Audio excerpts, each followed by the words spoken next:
Welcome to this explainer. Look, anyone who's ever tried to quit smoking knows the drill, right? You try the nicotine gum, you slap on the patches, maybe you even go as far as trying hypnosis or acupuncture. It is a notoriously grueling process, and the relapse rate is just incredibly high. But today, we're focusing on demystifying what is genuinely one of the most astonishing breakthroughs in modern addiction science. Specifically, we're looking at how psilocybin is being used to treat some of the most deeply entrenched addictions known to human biology. We're going to look closely at the data, the neuroplasticity, and the actual architecture of the mind itself to understand how a single compound can radically alter a lifetime of behavior. Okay, let's dive right into this. 80%. Seriously, just let that number sink in. When a research team at Johns Hopkins, led by Matthew Johnson, published a pilot study back in 2014 on smoking cessation using psilocybin-assisted therapy, the data came back showing an 80% quit rate at the 6-month mark. The researchers literally assumed it was a typo. And to be clear, we're not talking about an 80% reduction in the number of cigarettes smoked or 80% of people just making a serious attempt to quit. No, this was complete, biochemically verified abstinence. Now, what's really interesting about this slide is how it frames just how disruptive this finding is compared to the current standard of care. On the far right, you've got going cold turkey, which sits at a pretty dismal 5% success rate. In the middle, there's Vernicline. You might know it by the brand name Santix, which is widely considered the absolute best pharmaceutical option out there right now.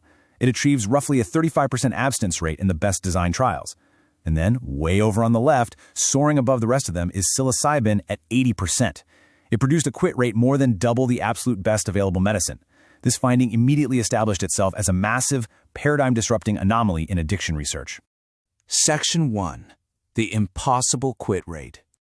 To fully grasp why that number is so shocking, we've got to understand exactly who the participants in this study actually were. These were not casual, social smokers who only picked up a cigarette at a party on the weekends. These folks had smoked for an average of 31 years. Plus, they had already tried and failed to quit a median of roughly 6 times before even entering the trial. And get this, it wasn't just some temporary fluke. A 12-month follow-up published in 2017 revealed a staggering 67% of them still remained completely abstinent. Even a full year later, the success rate was still roughly triple that of the best traditional medicine. This basically proved to the scientific community that we were looking at a complete shift in our understanding of addiction itself.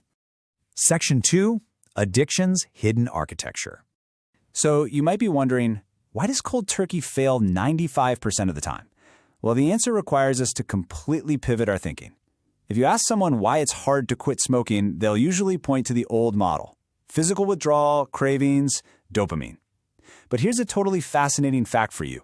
The physical withdrawal of nicotine is actually milder than caffeine. I know, right? It peaks within 72 hours and is mostly gone by 2 weeks.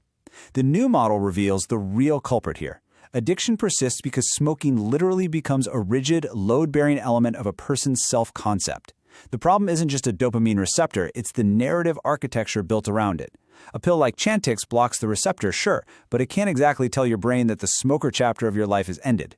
And this brings us to an absolutely crucial piece of anatomy, the default mode network, or DMN. Let's walk through this definition together. The DMN is a network of midline cortical structures in the brain that activates when you're just at rest. Basically, it's the invisible engine that runs your autobiographical memory and maintains your whole self-concept. Think about the last time you drove home from work, pulled into your driveway, and suddenly realized you didn't remember the commute at all. You know that autopilot feeling? That is your DMN taking over. For someone battling an addiction, the DMN is the system that automatically retrieves the smoker behavioral program every single time the brain is idle, bored, or stressed. The smoker doesn't even consciously decide to want a cigarette. The DMN simply delivers the craving preformed because it's working overtime, enforcing a stable, self-consistent identity. Section 3. Breaking the default mode. Okay, so if addiction is essentially a DMN rigidity disorder, how on earth do we break it? We're going to act as neurological detectives right now and see exactly how psilocybin hacks this rigid system. The action mechanism happens in 4 distinct phases. First, once ingested, psilocybin is converted to psilocin, which crosses the blood-brain barrier. Step 2 is really where the magic happens. It acts as a partial agonist at 5-HT2A serotonin receptors, which conveniently enough are densely packed in the exact brain regions that anchor the DMN.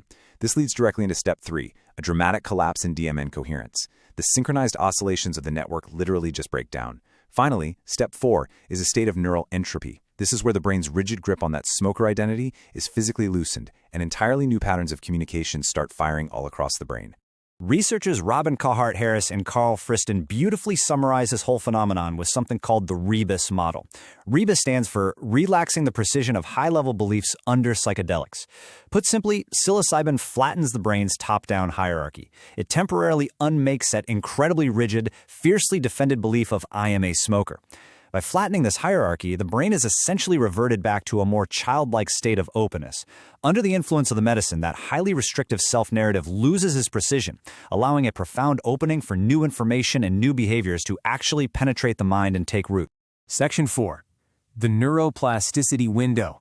Now, the psychedelic experience itself only lasts a few hours. So we really have to ask, what is the biological mechanism that explains how a temporary substance creates behavioral changes that last for years? Well, a landmark 2021 study from Alex Kwan's laboratory at Yale provides our structural explanation, which is mapped out on this timeline here.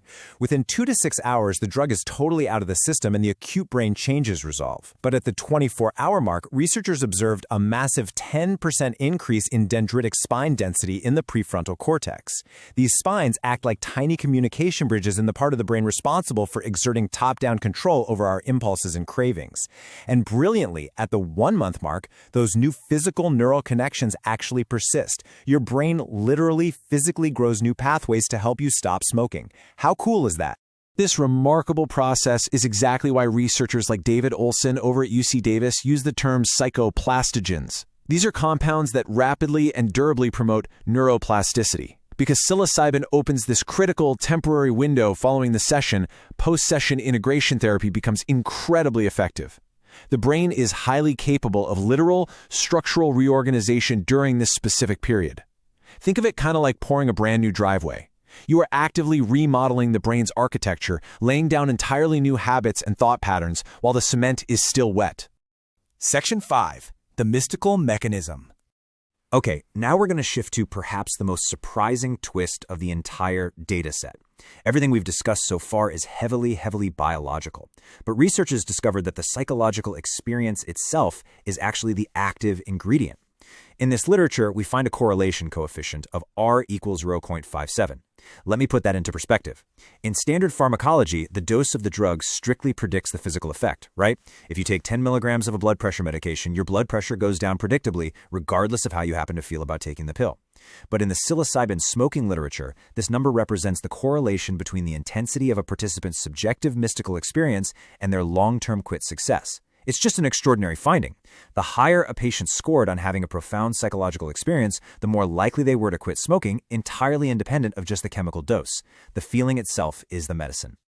And mystical isn't just some vague, woo-woo poetic term here. It is a rigorously measured scientific metric using a tool called the MEQ30. It measures these profound dimensions: a deep sense of unity, a noetic quality of ultimate truth, a feeling of sacredness, a deeply positive mood, and the feeling of transcending normal time and space, along with paradoxality and ineffability. Experiencing these things isn't just a brief aha moment. Scoring highly across these dimensions creates a profound biographical rupture in a person's life. It fundamentally disrupts that mundane, deeply grooved addiction by sharply contrasting it against a suddenly vivid sense of life's much broader significance. This whole dynamic is so perfectly captured by one of the actual trial participants who experienced this exact profound shift. They simply stated, "The smoking belonged to a self I saw from the outside, and I didn't go back in." Wow. That is identity discontinuity in action. The participants didn't just report that their cravings magically vanished, they reported that the cravings belonged to an old version of themselves that they simply didn't identify with anymore. It brilliantly grounds all of that dense neuroscience and receptor data into a profoundly moving, real human experience. Which brings us to our final thought for today. The data pretty clearly proves that addiction isn't simply a matter of weak willpower or some dopamine deficit, it is a network rigidity disorder. But we now have the biological and phenomenological tools to rewrite that network. So I want to leave you with this question to ponder. How else might we rewrite our rigid self-narratives now that we know the architecture of the mind can be actively remodeled? If an entrenched 31-year-old habit can literally be dissolved by shifting the self-concept, what other limits have we mistakenly built into our identities? Thank you so much for joining me for this explainer. Keep questioning, keep learning, and I'll catch you next time.